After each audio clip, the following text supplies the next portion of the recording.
Assalamualaikum warahmatullahi wabarakatuh. Kami dari kelompok 2 akan mempresentasikan mengenai penyusunan sistem akuntansi sektor publik. Berikut nama-nama kelompok kami. Yang pertama ada Rizal Arif Bila, NPM 02, Muhammad Naufal Attorik, NPM 19, Dia Puspitasari, NPM 21, Alifia Dina Rifai, NPM 27, dan Garin Eka Ferdianti, NPM 33. Kerangka komprehensif prosedur penyusunan sistem akuntansi sektor publik. Terdapat beberapa poin dalam kerangka komprehensif prosedur penyusunan sistem akuntansi sektor publik. Di antaranya yaitu dasar penyusunan sistem akuntansi sektor publik, pendekatan penyusunan sistem akuntansi sektor publik, faktor-faktor yang perlu dipertimbangkan dalam penyusunan sistem akuntansi sektor publik, langkah-langkah penyusunan sistem akuntansi sektor publik, jenis penetapan assignment penyusunan sistem akuntansi sektor publik, ilustrasi jenis penetapan assignment penyusunan sistem dan prosedur akuntansi, hal-hal yang harus diajukan sebelum menyusun sistem akuntansi sektor publik, siapa yang harus menyusun sistem akuntansi sektor publik, dan masalah penyusunan sistem akuntansi sektor publik. Pengendalian manajemen dalam penyusunan sistem akuntansi sektor publik.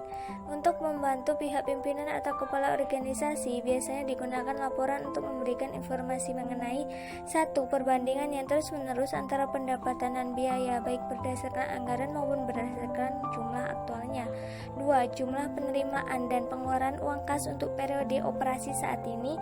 3. Kebutuhan uang kas untuk periode yang akan datang. Komposisi komprehensif penyusunan sistem akuntansi sektor publik. Secara singkat, garis besar komposisi penyusunan sistem akuntansi komprehensif dapat digambarkan sebagai berikut. Langkah 1 yaitu penyelidikan pendahuluan terhadap organisasi. Langkah 2 analisis atas transaksi organisasi. Langkah 3 studi tentang pencatatan atau pembukuan pertama yang dilakukan untuk bermacam-macam transaksi. Langkah 4 yaitu studi tentang ikhtisar pencatatan akhir yang diambil dari buku besar dan buku besar pembantu. Langkah 5 yaitu analisis atas laporan-laporan yang harus disusun dan catatan-catatan akuntansi yang dibutuhkan untuk pengendalian manajemen. Langkah 6 penyusunan sistem akuntansi dengan pengujian atas efektivitas operasi dan revisi yang diperlukan. Langkah 7 pembuatan laporan atas penyusunan sistem akuntansi yang mengikhtisarkan hasil-hasil akhir dan pekerjaan yang telah dilakukan. Langkah 8 penyusunan petunjuk atau pedoman dan prosedur akuntansi, di mana petunjuk tersebut dianggap perlu.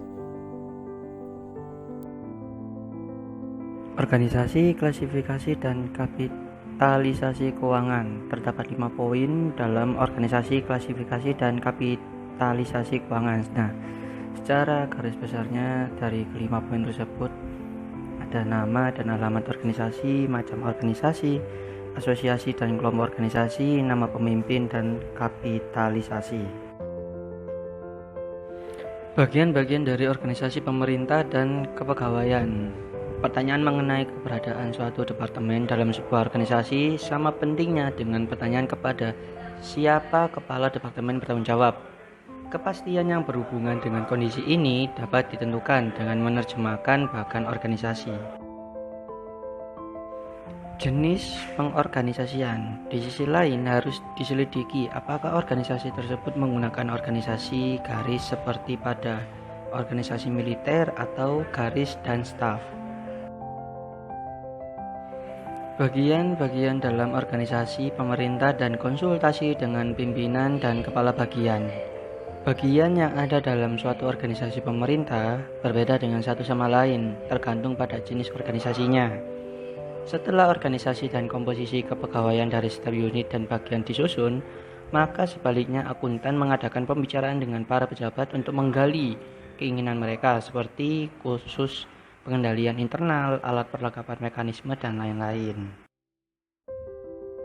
Bahkan organisasi, departemental, dan kepegawaian untuk menetapkan garis wewenang dan tanggung jawab yang tetap pada pekerjaan yang harus dilakukan, Banyak organisasi yang tidak mengetahui pentingnya nilai dari suatu bagian organisasi dalam mengembangkan karyawan, salah satunya di bagian akuntansi. Untuk memiliki sistem akuntansi yang sangat memuaskan, setiap jenis transaksi perlu dipelajari untuk memastikan formulir rutin dan karyawan yang berhubungan dengan setiap jenis transaksi tersebut. Organisasi akuntansi kas daerah. Berikut merupakan rangkaian kegiatan dalam melaksanakan organisasi akuntansi kas daerah. Pertama, BUD menjurnal nota kredit dan nota debit ke dalam jurnal. BUD kemudian memposting jurnal tersebut ke dalam buku besar kas. Berdasarkan buku besar kas, BUD membuat laporan arus kas dan laporan posisi kas harian. BUD menyerahkan laporan arus kas dan laporan posisi kas harian yang dilampiri nota kredit dan nota debit kepada fungsi akuntansi SKPKD. Berdasarkan laporan posisi kas harian, fungsi akuntansi SKPKD melakukan posting ke buku besar SKPKD. Fungsi akuntansi SKPKD juga menjurnal bukti memorial transaksi aset atau utang dan bukti memorial transaksi selain kas. Fungsi akuntansi SKPKD memposting jurnal-jurnal tersebut ke dalam buku besar SKPKD. Berdasarkan buku besar SKPKD, fungsi akuntansi SKPKD membuat neraca saldo SKPKD. Yang terakhir, fungsi akuntansi SKPKD menggabungkan neraca saldo dan laporan arus kas dalam menyusun laporan keuangan SKPKD. Selanjutnya adalah formulir-formulir dan catatan-catatan dalam tiap bagian. Mempelajari formulir-formulir sangat diperlukan dalam analisis sistem akuntansi dan prosedur-prosedur yang digunakan dalam kegiatan operasi organisasi. Mengeliminasi, menggabungkan, atau menyederhanakan penggunaan formulir-formulir perlu dilakukan agar sistem akuntansi dapat berfungsi dengan lebih baik. Seperangkat formulir dan catatan merupakan pekerjaan rutin dalam suatu sistem akuntansi di semua organisasi, termasuk di organisasi pemerintah. Kesemuanya digunakan untuk menetapkan tanggung jawab dan sebagai bukti atas transaksi-transaksi yang terjadi. Selanjutnya adalah register, jurnal, dan buku besar yang harus digunakan. Apabila seorang akuntan akan melakukan revisi sistem yang ada, maka mereka harus melakukan survei atas register, jurnal, maupun buku besar yang sekarang digunakan oleh organisasi pemerintah. Survei tersebut menghasilkan daftar sementara register, jurnal, dan buku besar yang menurut akuntan akan digunakan. Daftar sementara tersebut memuat informasi-informasi sebagai berikut. Pertama, formulir-formulir dan buku-buku yang digunakan sebagai dasar untuk melakukan pembukuan. Kedua, penggunaan jurnal. Ketiga, orang yang bertanggung jawab untuk mengerjakan jurnal atau register-register tersebut. Keempat, waktu rata-rata yang dibutuhkan setiap harinya untuk mengerjakan jurnal atau register. Kelima, penggunaan buku besar. Keenam, waktu rata-rata yang dibutuhkan setiap harinya untuk mengerjakan buku besar. Pengendalian manajerial. Pada prinsipnya, sistem pengendalian manajemen ini adalah suatu sistem yang berisi tuntutan kepada seluruh orang yang ada di dalam perusahaan untuk menjalankan dan mengendalikan perusahaan yang baik berdasarkan asumsi-asumsi tertentu, untuk mencegah terjadinya kesalahan dan kecurangan, serta menempatkan tanggung jawab atas pekerjaan yang harus dilakukan. Perlu diciptakan suatu pengendalian manajemen. Berikut merupakan pembagian pengendalian manajemen. Yang pertama ada pengendalian kas, yang kedua ada pengendalian persediaan, yang ketiga pengendalian belanja atau biaya, yang keempat pengendalian gaji dan upah, yang kelima pengendalian piutang pendapatan atau usaha, yang keenam ada pengendalian wesel tagih. Yang ketujuh ada pengendalian atas efek-efek atau surat berharga yang dimiliki. Yang kedelapan ada pengendalian aktiva tetap. Yang kesembilan ada pengendalian belanja atau biaya barang. Yang kesepuluh ada pengendalian anggaran. Yang kesebelas ada pengendalian bagian akuntansi. Dan yang terakhir ada pengendalian melalui pemeriksaan buku-buku. Selanjutnya ada kode rekening. Kode rekening adalah suatu kode atau nomor yang digunakan untuk menanamkan atau memberi nomor pada tiap-tiap akun sesuai dengan kelompoknya. Berdasarkan jenisnya, kode rekening dibagi menjadi dua, yaitu Yang pertama ada kode rekening untuk menyusun neraca terdiri atas kode akun aktiva, kode akun kewajiban, dan kode akun ekuitas. Lalu yang kedua ada kode rekening untuk menyusun laporan realisasi anggaran yang terdiri atas kode akun pendapatan, kode akun belanja, dan kode akun pembiayaan. Laporan akuntansi dan statistik. Sistem akuntansi suatu organisasi dibuat berdasarkan laporan dan pernyataan yang dibutuhkan oleh pengendalian manajerial, publik, dan pemerintah.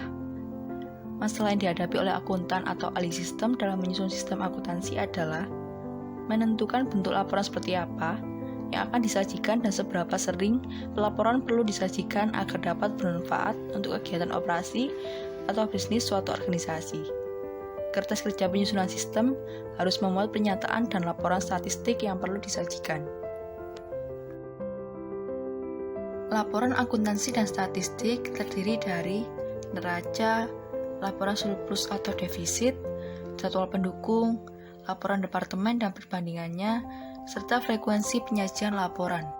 Selain itu, ada juga laporan pajak yang terdiri dari laporan pajak penghasilan, kekayaan, penghasilan karyawan, pertambahan nilai, penjualan atas barang mewah, dan pajak-pajak lainnya yang disampaikan kepada instansi-instansi pemerintah. Kertas kerja untuk pernyataan dan laporan statistik. Yang pertama, laporan akuntansi. Disusun setiap bulan atau disusun setiap tahun. Laporan akuntansi yang disusun setiap bulan berisi daftar pendapatan, daftar akumulasi biaya atau belanja barang, daftar akumulasi surplus atau defisit, dan daftar neraca. Sedangkan laporan akuntansi yang disusun setiap tahun berisi daftar penerimaan, daftar pendapatan yang diterima di muka, daftar akumulasi belanja atau biaya barang, serta daftar neraca. Selanjutnya yang kedua, laporan statistik. Juga disusun setiap bulan atau setiap tahun. Laporan statistik yang disusun setiap bulan berisi analisis penerimaan, analisis potongan penerimaan, analisis persentase surplus bruto, analisis perbandingan jumlah hasil pendapatan, analisis perbandingan akumulasi biaya per unit barang atau persediaan, analisis perbandingan jumlah surplus bruto, kecepatan peredaran persediaan barang, analisis retur dan potongan pembelian, kecepatan peredaran tenaga kerja, catatan kilometer yang ditempuh oleh kendaraan dinas, biaya kendaraan dinas per kilometer yang ditempuh, dana kerja neto dan analisis rasio dari ruang iklan yang dibeli, biaya pembelian, serta perbandingan anggaran. Sedangkan laporan statistik yang disusun setiap tahun berisi ikhtisar untuk 12 bulan dan semua laporan statistik bulanan, kecepatan peredaran jumlah surat berharga, dan analisis umur piutang usaha.